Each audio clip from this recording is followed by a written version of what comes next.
The holy sites are gearing up to receive the guests of Allah for the annual pilgrimage of Hajj, which is 19 days away.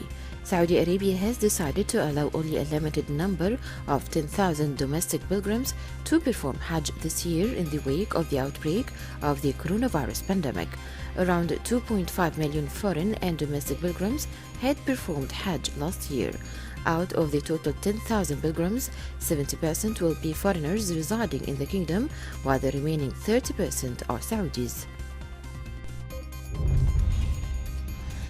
The coalition to fight legitimacy in Yemen said that it destroyed two Houthi explosive-laden boats in the Red Sea. Coalition spokesman Colonel Turki al-Maliki said the boats were destroyed south of the Yemeni port of Salif. Al-Maliki accused Yemen's terrorist Houthi militia of using Hodeidah Governorate as a site to launch ballistic missiles and bomb-laden boats and drones, in addition to indiscriminately planting naval mines in a blatant violation of the international humanitarian law and the provisions of the Stockholm Agreement. The coalition to restore legitimacy in Yemen has said that a ballistic missile fired by Houthi militias landed in Yemen's Ma'rib province. In a statement issued, coalition spokesman Colonel Turki al-Maliki said that the missile fired by the insurgents fell in a residential neighborhood of Ma'rib city. He accused the Houthis of ongoing violations of international humanitarian law by randomly launching missiles and threatening the lives of hundreds of civilians. The Joint Incidents Assessment Team, or the JIAT, of the Arab Coalition for Yemen has investigated 4 cases that were reported in the media. Addressing a press conference in Riyadh, JIAT spokesman Mansour al-Mansour said that the team found that the rules of engagement had been followed by the Coalition for Yemen in each case.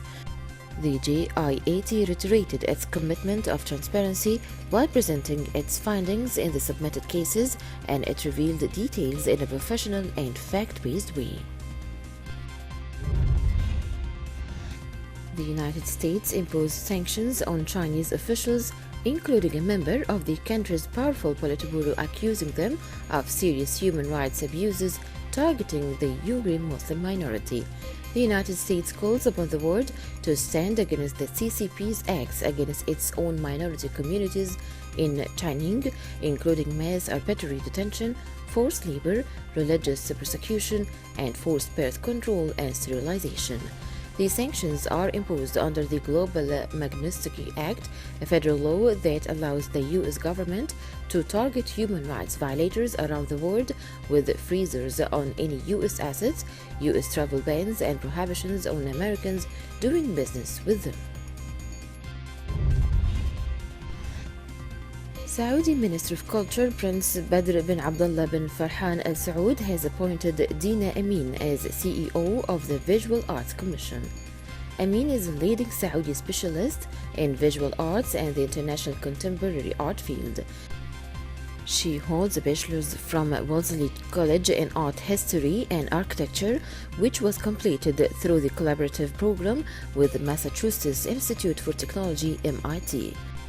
Her distinguished career spans more than 2 decades of senior positions in the contemporary art field in prominent international arts companies, including most recently Philips, a global auction house renowned as a destination for international collectors of art and design. Syria could face severe bread shortages for the first time since the start of the war, another challenge for the regime as it grapples with an economic meltdown and fresh U.S. sanctions.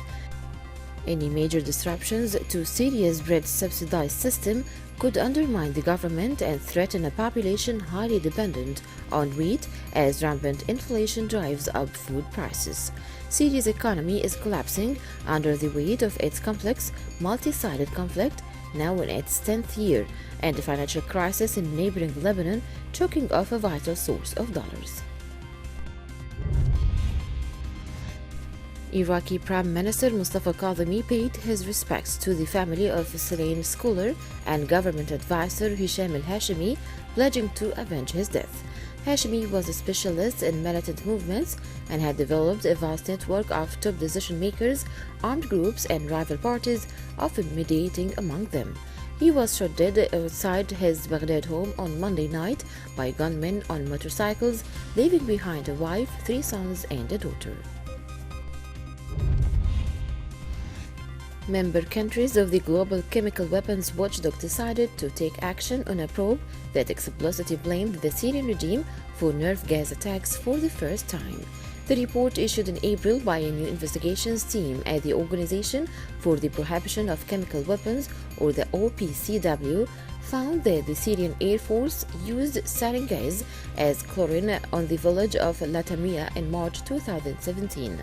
French ambassador said the motion called for Syria to rectify the situation and urged the head of the OPCW to report back on the matter. Turkish and Russian chiefs of staff have discussed the latest developments in Libya, in addition to Moscow's call on Ankara to mediate with the Government of National Accord to agree on a ceasefire and join the peace process. Their talks came as the Turkish Navy announced that it would conduct massive naval exercises off Libya.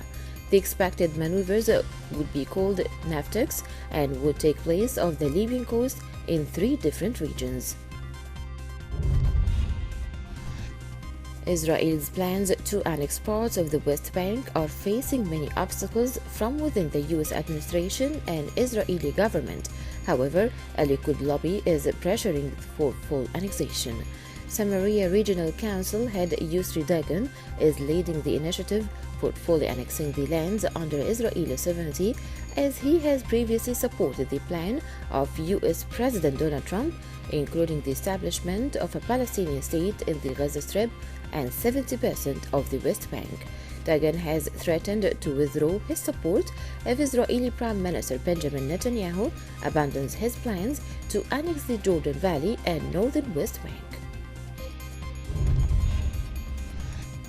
U.S. Secretary of State Mike Pompeo has said Washington would stop possible Iranian oil exports to the Lebanese militia. During his press conference, Pompeo also urged the UN Security Council to extend an arms embargo on Iran and said the U.S. and partner forces last month seized the vessel carrying arms to Houthi militias in Yemen. He said the Security Council must extend the arms embargo on Iran to prevent further conflict in the region.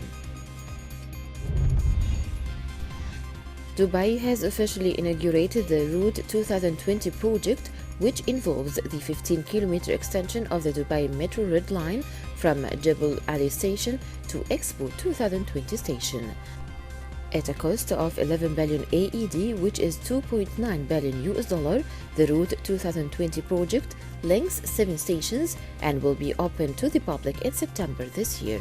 Studies also reveal that Expo 2020 Station is expected to record about 35,000 daily Expo visitors during weekdays, and the number to increase to 47,000 daily visitors during weekends. This number accounts for 29% of the total expected number of daily visitors of Expo.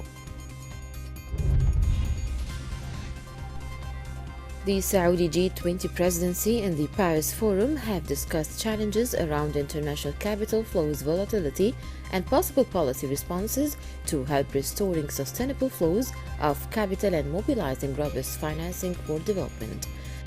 The high-level ministerial virtual conference that was concluded on Wednesday was co-chaired by Saudi Finance Minister Mohammed Al-Jad'an and France's Minister of Economy and Finance Bruno Le Maire. The conference brought together top global financial chiefs.